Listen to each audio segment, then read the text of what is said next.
Welcome back. It's Tuesday, and that means it's time for our go-to segment where we pull back the curtain on the home building and renovation world. You know, if you're overwhelmed, confused, or unsure about your building or remodeling project, we got you. Let's ask the contractor.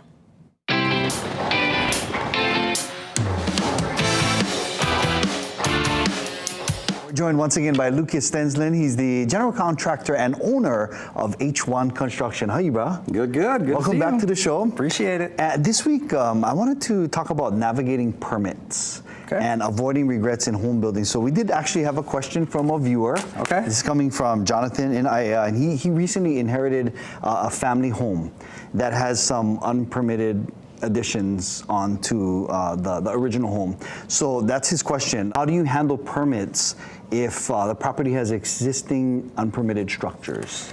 It's a really good question, and it's very common in Hawaii, right? So, and they go back years and years and years. So it's a difficult process, and it's always evolving, especially when it comes down to the city and county and the DPP. But if you're looking at the meat and potatoes of it, the person that's coming in that is going to do a typical project has to sign off on that work that's been completed, right? Okay. So the bigger problem really lies in the electrical and plumbing, because inspectors are going to want to see how it was ran, where it was ran.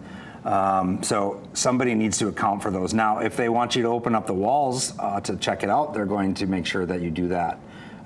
To see make sure it's up to code and everybody is safe. It's not necessarily that anybody did anything wrong at some point, because the city and county just wants to tax you for it, and they want to make sure that the codes you adhere to make sure you're safe. Got it. All right, Jonathan, there you got your answer right there. I wanted to ask you, what is the most common regret you hear from homeowners once their project is complete? I think the biggest thing that I've really ran into is people just too much of it in a hurry, trying to save money, and in the end, really it comes down to when they're rushing so fast, they end up spending more time and more money in the end. Well, that's one thing I like about H1 Construction is that you're very transparent throughout the whole process and making sure that your clients are staying within budget and they understand what's happening as you move through that process. Now, many homeowners worry about the unexpected changes that might pop up. We watch like HGTV, always get that. Okay, I know we didn't expect to have this bee's nest or whatever is in the attic, and then we got to clear this out.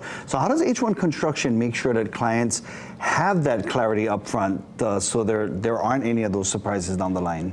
Well, for one, the answer is kind of in the question. It's just about being transparent. We keep everybody on from the beginning, the architect, the structural engineer, a designer if one's involved. We keep the homeowner, we meet with them every 2 weeks on site and walk through the process.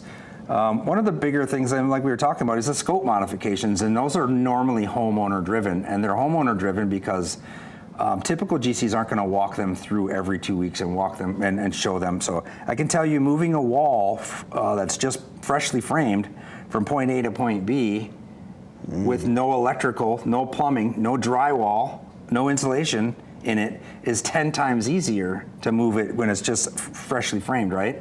So we're going to catch those things, and most clients are not visually or they're more visual than they are when they see a set of blueprints, right? I look at them all day, every day. I can tell what a space is going to look like. I can tell you what a 10 by 10 room looks like.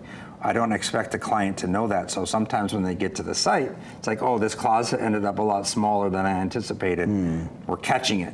Now it's a $300 change versus a $3,000 change, and even that $300, we're just going to do it because it just keeps us flowing. Trust me, when a contractor is going through your process, the last thing they want to do is slow down the process with scope modifications. It's the worst for everybody involved. So we try and manage all that up front. Well, I feel so good that I asked you all of these questions. That's why you're our expert. Good questions too. Thank you so much, Lucas, for joining us. H1 Construction, this is the man right here. Thank you. You got it. Aloha. All right, mahalo again to Lucas from H1 Construction. I love the confidence with which he speaks, right? Yeah, I love that. And if you've got questions, please send them now so we can get you those answers in next week's segment of Ask the Contractor. We'll be right back.